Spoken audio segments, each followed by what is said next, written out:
जोहार। आप देख रहे हैं पब्लिक डिमांड। मैं पिंटू बाबू।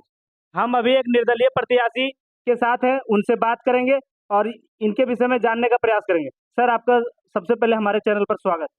आपको भी बहुत बहुत धन्यवाद।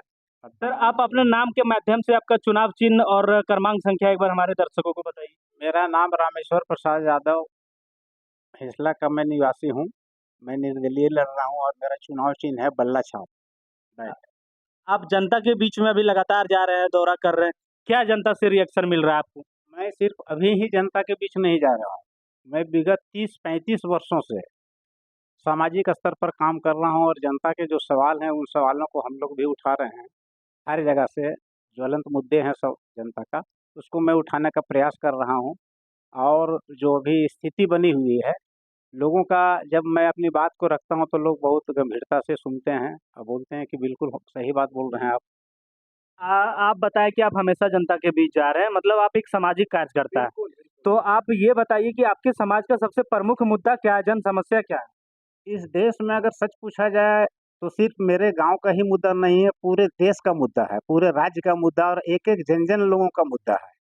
और जो आज तक हम लोगों ने कभी ऐसा नहीं सोचा था, जो कम से कम उम्र मेरी लगभग 65 वर्षों चली, ये 65 वर्षों में आज तक इस तरह का कोई प्रधानमंत्री हम लोग को देश में नहीं मिला कि पढ़े लिखे जो लोग हैं, बेरोजगार लोग हैं, जो बीए एमए डीलिट और बड़े बड़े जो सर्टिफिकेट हासिल किए हैं, उनको ये नसीहत दिया जा रहा है कि आप ठेला लगाइए, पकौड़ा बेचिए।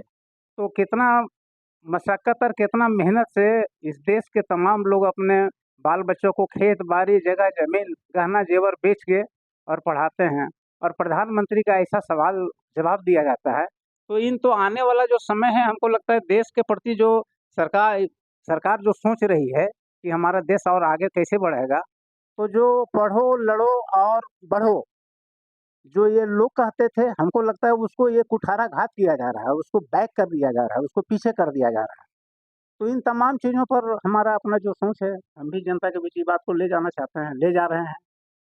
आप प्रधानमंत्री को खूब कोस रहे हैं, उनके कामों को आप नीचा दिखा रहे हैं, उनके बावजूद भी वो 400 पार का नारा दे रही है, इस पर क्या कहें? बिल्कुल करेंगे, चूँकि 400 पार करेंगे, वो स्पष्ट ये कोई नई बात नहीं बोल रहे हैं प्रधानमंत्री जी। अगर लोग सोच रहे हैं कि ये बात प्रधानमंत्री बोल रहे हैं, तो ये कोई नई बात नहीं कह रहे हैं।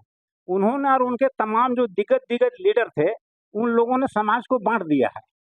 समाज को इन द सेंस बाँट दिया है कि जैसे आपका विधानसभा का चुनाव हुआ था, आपका यहाँ यूपी में हुआ, उस समय योगी जी उनके स्टार प्रचारक हैं, बहुत बड़े प्रचारक हैं। तो उन्होंने भी बोला कि इस देश में हमको 20% का नहीं चाहिए वोट, हमें 80% का वोट चाहिए। तो वो तो समाज को बाँटने के लिए काम कर रहे हैं। उनको काम समाज के जनता के बीच का जो ज्वलंत मुद्दा है, उसको उठाने की आवश्यकता उनको नहीं है। चूँकि ना वो रोज़गार दे रहे हैं बढ़िया से, ना उन लोगों को शिक्षा दे रहे हैं, और जो बेरोजगार लोग हैं ना महंगाई के सवाल पर बोल रहे हैं, इन सवालों पर वो नहीं बोल रहे हैं। क्योंकि जब ये इलाके में जब ये सवाल उठता है तो उनका मुंह बंद हो जाता है, वो फिर घुमा फिरा के चले आते हैं हिंदू और मुस्लिम के नाम पर, वो घुमा फिरा के पाकिस्तान के नाम पर। भाई पाकिस्तान का क्या रोल है इसमें हिंदुस्तान में? क्या पाकिस्तान अभी कोई वैसा एहसान किया है क्या? कुछ नहीं किया है। तो इस रूप में वो डाइवर्ट कर दे रहे हैं, और हम चाहते हैं जनता के बीच में जाते हैं और हम ये बात रखते हैं कि भाई ये सरकार जो है, केंद्र की सरकार है, और जो हमारे प्रधानमंत्री हैं, वो 400 पार इसलिए करना चाहते हैं कि उनको आरक्षण को समाप्त करना है, लोकतंत्र को कुचलना है, खत्म करना है, संविधान को खत्म करना है। इसलिए वो आप 400 पार, उनके एक नहीं अनेकों लोग जो आप लोग के, हमको लगता है हम लोग से ज़्यादा आप लोग को जानकारी होगी, चूँकि आप तो हर चीज़ का एक-एक चीज़ का व्यापक तरीके से आप लोग उसका जाँच पड़ताल आप सुनते हैं। वो तमाम लोग बोल रहे हैं, उनके तमाम नेता बोल रहे हैं कि आप 400 पार हमको कराइए। समझे ना? हम संविधान का समीक्षा करेंगे ही नहीं, बदलेंगे। अगला मोहन भागवत अगला चुनाव में भी बिहार विधानसभा में मोहन भागवत बोले थे कि इसका समीक्षा किया जाएगा। अटल बिहारी वाजपेयी जी इस समय थे प्रधानमंत्री, उन्होंने संविधान के समीक्षा के संबंध पर एक कमिटी बनाई थी। तो आरएसएस का जो सोच है, जो हमारा देश जो है गंगा जमुना का तहजीब जो है, हम लोग एक साथ मिलकर जो लड़ रहे हैं, समझे ना? तो उसको कैसे डिवाइड कर दिया जाए, इस लिहाज से वो कर रहे हैं। प्रधानमंत्री अपनी नाकामी को छुपाने के लिए वो हिंदू मुस्लिम की बात कर रहे हैं। वो अब लोगों को धमकी दे रहे हैं कि अगर कांग्रेस पार्टी आ जाएगी, इंडिया गठबंधन के लोग जीतेंगे, तो महिलाओं का जो मंगलसूत्र है उसको छीन कर जो ज़्यादा बच्चा पैदा करते हैं, खास करके मुस्लिम कम्युनिटी को टारगेट करके, समझे ना, उनके बीच में बाँट दिया जाएगा। अगर आपके यहाँ 2 भैंस है तो 1 भैंस ले जाएगा कांग्रेस वाले या इंडिया गठबंधन के लोग। क्या देश की आज़ादी के आज तक जो सर जितनी भी सरकारें यहाँ हुई हिंदुस्तान में, कभी ऐसा आज तक देखने को मिला? कभी नहीं मिला। लेकिन ये टारगेट इसलिए कर रहे हैं, ये टारगेट इसलिए कर रहे हैं कि अगर हम इस बात को करेंगे तो महिलाएँ, चूँकि अपने सुहाग के लिए मंगलसूत्र जो है महिलाएँ बहुत पवित्र चीज़ उसको मानती है, इसलिए उनके भावना को कुरेदा जाता है। इसलिए वो ऐसा बात बोल रहे हैं। अगर ये बात वो नहीं बोलेंगे तो लोग आज जवाब क्या देंगे? आज तो हम तो बता रहे हैं, वो तो आज भी यही बात कर रहे हैं, लोगों को भड़काने वाली बात कर रहे हैं। आज देखिए ना आप हम बहुत कुछ की बात तो नहीं कर सकते हैं, लेकिन उनके देखिए तमाम जो बड़े-बड़े नेता हैं, समझे ना? ब्रिजभूषण सिंह, जो हमारे देश के गौरव बढ़ाने वाली जो मैं एथलीट जितनी थी, कुश्ती से लेकर हॉकी से लेकर तमाम चीज़ों में प्रतिस्पर्धा में जीत कर मेडल लाई, देश का गौरव बढ़ा। तो उस गौरव को नेस्त-नाबूद करने वाले जो लोग हैं, ब्रिजभूषण सिंह जैसे लोग, आज वो क्या किए हैं? आज उनको टिकट नहीं देके पर्दे के पीछे से उसके बेटे को टिकट दे दिया गया है। आज आप देखिए मणिपुर आज भी जल रहा है मणिपुर, उस पर एक बात भी नहीं बोल रहे हैं। वो चाहते हैं कि ये डिवीज़न हो।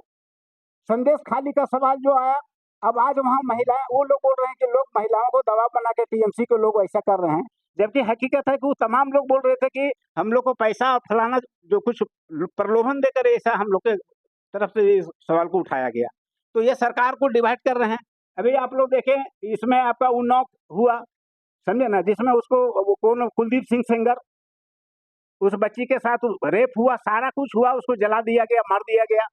तो एक ही नहीं अनेकों ऐसी घटनाएँ हैं, जिसमें अभी ताज़ा तरीन जो अभी उदाहरण आपको बता रहा हूँ मैं, जो आपका यहाँ कर्नाटका में, वो आपका उसका नाम क्या जो थे, आप देखिए वो एक नहीं करीब-करीब कितने माने वीडियो बनाए हैं ऐसा अश्लील-अश्लील, लोगों का मानसिक तौर पर महिलाओं का दो दो माने दोहन और दमन हो रहा है, समझे ना? जो पूरा देश का इज़्ज़त और मान और प्रतिष्ठा वो सर से झुक जा रहा है, गिर जा रहा है। महिलाओं को टारगेट कर रहा है। आज देखिए उनका प्रचार वो कर रहे हैं, उनके साथ हाथ मिला रहे हैं, तो हम कहाँ जाएँगे? किसके भरोसे? तो मेरे पास एक ही भरोसा है और वो है संविधान, और ये संविधान को बदलना चाहते हैं और ये पुनः-पुनः पुनः ये लोग मनुस्मृति को स्थापित करना चाहते हैं। ये हिंदू-मुस्लिम का जो गंगा जमुना तहज़ीब है, इसको नेस्त-नाबूद करना चाहता है। ये केंद्र सरकार की तमाम नीतियों और तमाम उसके साथ-साथ बहुत से ऐसे कारक हैं, जो आज वो प्रभावी रूप में सामने आ गया। वो जैसे आप लोग जानते हैं, हम लोग से तो ज़्यादा चूँकि आपको एक-एक पल का मीडिया को आप लोग को खबर है। हम लोग तो थोड़ा बाद में जानते हैं, सबसे पहले तो आप लोग जानते हैं। तो इन तमाम चीज़ों को लेकर हम इलाके में घूम रहे हैं, जनता के बीच जा रहे हैं, पब्लिक के बीच जा रहे हैं, बात रख रहे हैं अपने, और सारे लोगों ने अच्छा रिस्पॉन्स दिया है, दे रहे हैं। आज भी मैं उसी प्रयास में निकला हूँ, जब तक आप लोग की माने आप लोग आए। आप खूब बरसे बीजेपी पर। आप बताएँ कि धर्म की राजनीति करता है, बाँटने का प्रयास करता है, इसको थोड़ा-सा स्पष्ट करिए बीजेपी। बीजेपी धर्म के देखिए एक्चुअली बीजेपी का जो सच अगर कहा जाए तो इसका जन्म जो हुआ है वो आरएसएस से हुआ है, और आरएसएस जो है वो कहिए मनुस्मृति को स्थापित करने का वो प्रयास कर रहे हैं। आरएसएस जो है वो चाहते हैं कि ये 80% जो हिंदू लोग हैं, अब थोड़ा-सा एक बात को थोड़ा-सा मैं दूसरे तरीके से बोल रहा हूँ। आज देश हमारा आज़ाद हुआ, आज़ादी के पूर्व थोड़ी चली जाइए। आप उस पीरियड में जाइए तो इस समय पर उस समय से लेकर जो लोग राज करने वाले थे, राजा, रियासतदार लोग बहुत लोग हुआ करते थे, तो उन लोगों का राज का चलाने का जो तौर तरीका था, और उस समय में जो दलित थे, कमज़ोर थे, पिछड़े थे, अल्पसंख्यक थे, उन लोगों के साथ कितना जुल्म और अत्याचार होता था, ये आप लोग भली-भाँति जानते हैं, चूँकि आप लोग पढ़े-लिखे हैं, इसलिए जानकारी हम लोगों से कम नहीं होगी। तो ये आज पुनः इसी चीज़ को वो ले जा रहे हैं।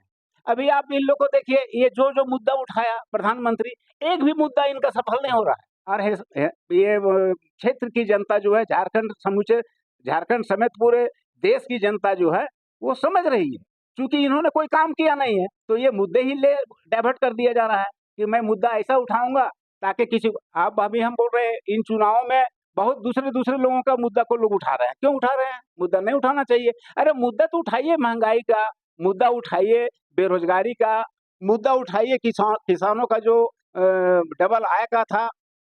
आप इन तमाम चीज़ों का जो मुद्दा उठाना चाहिए, बेरोजगारी का, ये तमाम चीज़ों को उठाना चाहिए, ये नहीं किए।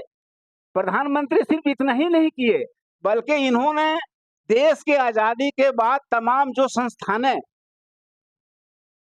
इस देश में बनाई गई और उसमें लाखों लाख लोगों को रोजगार मिला, नौकरी मिली, उन संस्थानों को इन्होंने बेचने का काम किया और बेचना शुरू है बदस्तूर। चाहे वो हवाई जहाज हो, चाहे रेल हो, चाहे भेल हो, चाहे सेल हो, इन तमाम चीज़ों को आज प्रधानमंत्री बोलते जा रहे हैं और कह रहे हैं कि हम पूरे दुनिया में सबसे बड़ी अर्थव्यवस्था कायम रहेंगे। जो मनमोहन सिंह के समय में 54-55 लाख करोड़ था हम देश का कर्ज, आज वो सीधे 200 लाख करोड़ आज कर्ज होते जा रहा है। क्या मेरा अर्थव्यवस्था बढ़ रहा है? सो आप बताइए ना। हम कितनी तकलीफ से बाल बच्चों को पढ़ा रहे हैं, हमारे बच्चे को कह रहा है कि आप झंझरा लेके और पकौड़ा छानिए। शायद ही कोई घर ऐसा इलाका होगा, माँ बाप ये सपना नहीं देखता होगा कि मेरे बाल बच्चा, हम अपने बाल बच्चा को पढ़ा के लिखा के एक बेहतर योग और बेहतर जगह पर उसको हम पहुंचाएं। हर कोई चाहता है। आप लोग आज बीए एमए करके आज ये काम आप लोग को नहीं करना चाहिए। अगर सरकार बढ़िया नौकरी देती है तो क्या ये काम करते आप? नहीं करते। लेकिन ये दोहन हो रहा है और क्या कर रहा है? तमाम इनके चंद पूंजीपति लोग हैं, अडानी है, अंबानी है और तमाम 20-25 कारपोरेट घराने के लोग हैं, उन लोग के हाथों में गिरवी दे रहे हैं। जो मजदूर जिसमें 10 लाख, 20 लाख, 5 लाख लोग काम करेंगे, वो 5 लाख, 5,000 में वो काम कराएंगे। बाकी 95,000 लाख में कहाँ चले जाएंगे? 1 लाख की बहाली में 5,000 में काम कराएगा तो 95,000 कटोरा लेके रोड पर आएंगे ना भैया। इससे तो हट के कुछ होगा नहीं। तो इन तमाम चीजों को हम ये बात लेकर प्रधानमंत्री कोई बात के लिए कह रहे हैं और देश किस दिशा में मेरा चला जा रहा है। आइए मैं आपका टक्कर किसके साथ मान रहे हैं आप? बीजेपी के साथ गठबंधन किसके साथ? देखिए टक्कर का जो सवाल आप बता रहे हैं कि टक्कर किसके साथ है, यहाँ तो बड़े बड़े लोग हैं, यहाँ तो बड़े बड़े लोग हैं। अन्नपूर्णा देवी जो है वो केंद्र सरकार की राज्य मंत्री रही है, वो हैं। विनोद जी हैं, वो भी हैं, वो भी जन सवालों को उठाते हैं। मैं भी जन सवालों को उठा रहा हूँ और मेरे साथ साथ और भी तमाम प्रत्याशी उन लोगों ने भी जन सवालों को उठा रहे हैं। इसलिए मैं ये बात कैसे कह सकता हूँ कि उनके साथ मेरा टक्कर है, मैं फलाने जगह पर हूँ। मैं अपने सवालों पर दृढ़ रूप से कायम हूँ, मैं उठाता रहूंगा और टक्कर की सवाल है जिस दिन जनता इसको एक्सेप्ट करेगी, ये सवाल स्वतः अपने आप में वो सामने आ जाएगा। जनता जनार्दन से क्या अपील करें? जनता से मैं यही अपील करूंगा कि आप वोट के दिन में पहले मतदान तब जलपान, अधिक से अधिक लोग निकलिए और जाके जिस तरह से मेरे देश को खंडित किया जा रहा है, लड़ाया जा रहा है, ऐसी ताकतों को मुंहतोड़ जवाब दीजिए। और ये लोकतंत्र में, संविधान में यही हम लोग को एक अधिकार मिला है, अन्यथा हम लोग के पास है ही क्या? कुछ भी नहीं है। आज बड़े बड़े ताकतवर लोग अपने जगह पर बैठे, उनको कोई हिला नहीं सकता है, लेकिन इसके जरिए आप उसको बदल सकते हैं। इसलिए मैं जनता से यही अपील करूंगा कि एक अंतिम सवाल, वीडियो तो कि ज़्यादा लंबा हो जाएगा। यहाँ अन्नपूर्णा मैडम यहाँ की सांसद है, वो राज्य शिक्षा मंत्री भी। आपके क्षेत्र में, आपके इस कोडरमा लोकसभा क्षेत्र में कहीं भी शिक्षा में किसी तरह का कोई बदलाव देखने को मिला आपको? मैं तो पूरा सिर्फ कोडरमा पर आप सिर्फ आ जाते हैं। हम तो कह रहे हैं, हम तो देश स्तर पर भी बात को उठाए। उन्होंने अभी यहाँ हम लोग के यहाँ सबसे जो ज्वलंत मुद्दा है, बेहतर यूनिवर्सिटी होना चाहिए, उन्होंने नहीं किया। लॉ के लिए बढ़िया यूनिवर्सिटी होना चाहिए, उन्होंने नहीं किया। उन्होंने पहले बहुत लोगों को प्रलोभन दिया कि ये एजुकेशन का जोन बनेगा। कहाँ एजुकेशन कहाँ दिख रहा है? क्या हो रहा है सो पता नहीं चल रहा है, कुछ भी नहीं चल रहा है। वो जो ऊपर से घूंटी पिलाया जाता है उनको, वही आके यहाँ बोलती है। वो कर रहा है यहाँ जो अपने इलाके में, ये तो हम लोग यहाँ की बात कर रहे हैं। आप जाइए ना, गांवा चल जाइए, तीसरी चल जाइए, उधर जमुआ चल जाइए, देवरी चल जाइए, तो वहाँ के जो मजदूर लोग हैं, जो ढिबरा और वो अबरख जो मैंने 2 नंबर का जो चुन के लोग काम करता है, उस पर लोग जुल्म और अत्याचार लोग कर रहा है। पुलिस पकड़ के उसको अरेस्ट कर रही है, उस पर ये सवाल नहीं उठा सकती है। जब आप यहाँ के सांसद हैं, यहाँ के जब प्रतिनिधि हैं, तो मेरा सवाल उठना चाहिए।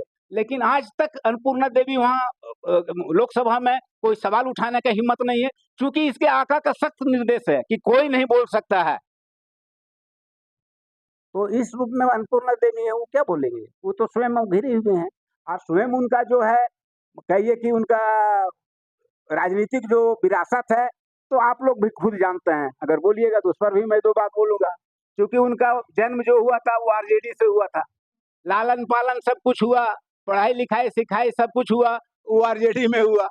आरजेडी में बहुत समय तक रहे। अब देखे जब वो कि आरजेडी में मेरा कुछ नहीं होने वाला है, समझे ना? लोभ और लालच आदमी इंसान को अंधा क्यों बना देता है? इसी रूप में वो देखा कि अब ये तो बहुत बढ़िया है कि हमको बीजेपी में चला जाए, चूँकि हम भी कुछ काम नहीं किए हैं।